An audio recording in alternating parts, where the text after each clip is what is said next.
আমাদের বাড়ির বাগানে বসে আমি তোমাদের শুটকি মাছ দিয়ে ভাত খেয়েছি সে একটা ভিডিও দিয়েছিলাম, কিন্তু শুটকি মাছটা আমি কিভাবে রান্না করি সেই ভিডিওটা ভেবে রেখেছিলাম যে তোমাদের সাথে একটু শেয়ার করব।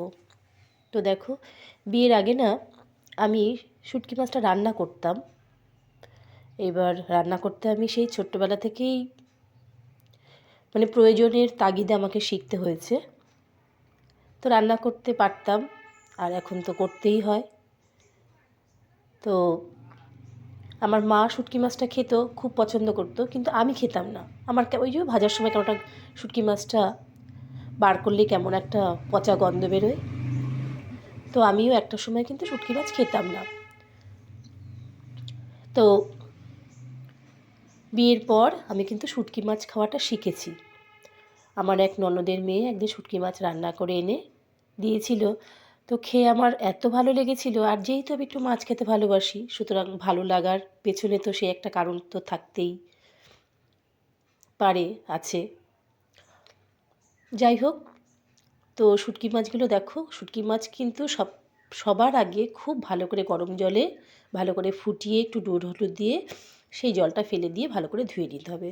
আর শুটকি মাছ রান্না করতে হলে একটু কিন্তু স্পাইসি হয়, পেঁয়াজ রসুন এটা একটু বেশি পরিমাণে দিতে হয়। আর শুটকি মাছ অনেকে বেটে ভর্তা করে, কাটা ছাড়িয়ে রান্না করে। তো আমি শীতকালে যেহেতু, আর শীতকালে সবজিটা অনেক প্রচুর পরিমাণে ভ্যারাইটিস টাইপের সবজি পাওয়া যায়, তাই মূলো, আলু, বেগুন, শিম সব কিছু দিয়েই, টমেটো, পাকা টমেটো দিয়ে আমি শুটকি মাছটা রান্না করি। তো আমি ভাবলাম তাহলে এই শুটকি মাছটা একটু তোমাদের সাথে আমি কীভাবে রান্না করি সেটা একটু শেয়ার করি। তাই দেখো, ভালো করে ধুয়ে নিয়ে গরম জলে ফুটিয়ে নিয়েছি, আর বেশি করে পেঁয়াজ রসুন সমস্ত কিছু কেটে নিয়েছি। তো শুটকি মাছগুলো কিন্তু আমি নুন হলুদ মাখিয়ে গরম জলে ফুটিয়ে নিয়েছিলাম, তারপরে আবার একটু নুন হলুদ মাখিয়ে ফুটিয়ে নিয়ে ভালো করে কিন্তু আবার ঠান্ডা জল দিয়ে 2-3 বার করে ধুতে হবে, কারণ শুটকি মাছের মধ্যে একটু বালি বালি থাকে। তো তারপরে আর তেল মশলা আমি তোমাদের প্রথমেই বললাম যে শুটকি মাছ রান্না করতে হলে তেল মশলাটা কিন্তু একটু বেশি পরিমাণে দিতে হয়। কম তেল মশলা দিলে অতটা টেস্টি লাগে না। অবশ্যই খাওয়া যাবে, কিন্তু টেস্টি যতটা তেল মশলা দিলে টেস্টি হবে ততটা কিন্তু টেস্টি হবে না। যাই হোক, তো আমি শুটকি মাছগুলো কিন্তু ভালো করে নুন হলুদ মাখিয়ে ভেজে নিলাম। ভেজে নিয়ে তারপর একটু আস্ত গরম মশলা কিন্তু আমি ফোড়ন দিলাম। তারপরে কাঁচা পেঁয়াজ কুচিয়ে রেখেছিলাম, প্রায় 5-6টা কাঁচা পেঁয়াজ। আর এখানে প্রায় ধরো 100 গ্রামের মতো শুটকি মাছ ছিল। তো কাঁচা পেঁয়াজগুলো আমি কিন্তু একটু হালকা লালচে করে ভেজে নেব। আর ওদিকে যে আমি শিম, আলু, বেগুন, টমেটো, মূলো সব কেটে রেখেছিলাম, সেগুলো কিন্তু আমি দিয়ে ওই পেঁয়াজের সাথে ভেজে দেব। এবার ভাজার সময় আমি একটু নুন দেব।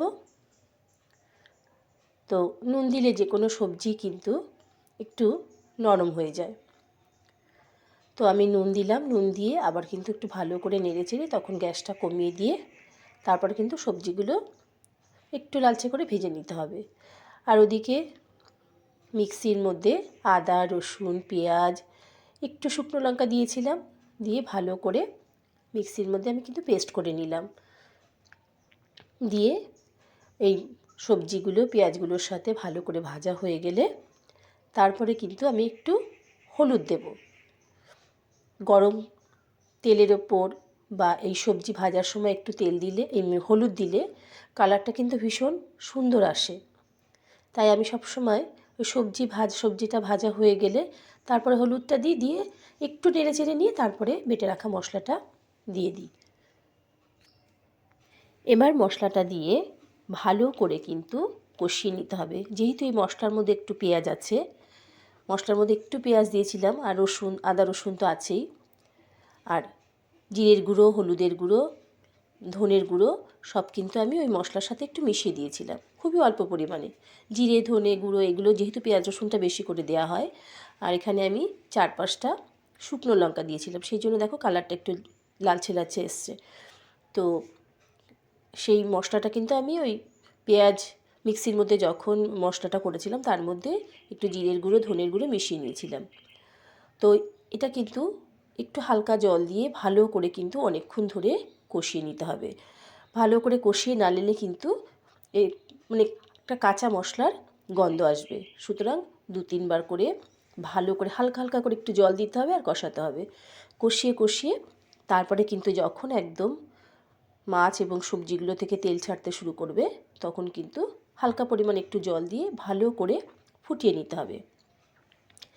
ফোটাতে ফোটাতে যেই জলটা দিয়েছিলাম সেই জলটাও যখন একদম গামাখা হয়ে আসবে, সেটা থেকেও যখন তেল ছাড়তে শুরু করবে তখন কিন্তু আমরা মনে করতে হবে যে তাহলে কিন্তু শুটকি মাছটা হয়ে গেছে।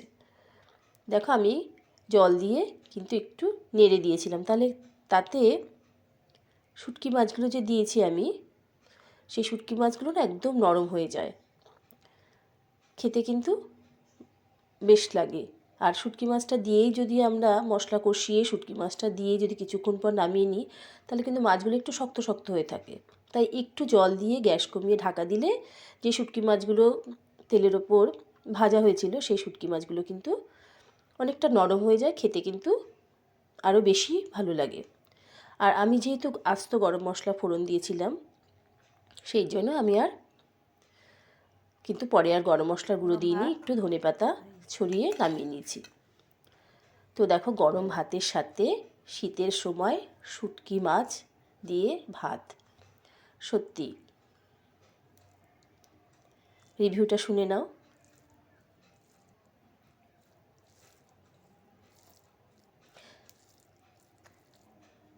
খেয়ে দেখি কেমন হয়েছে, কেমন রান্না করলাম।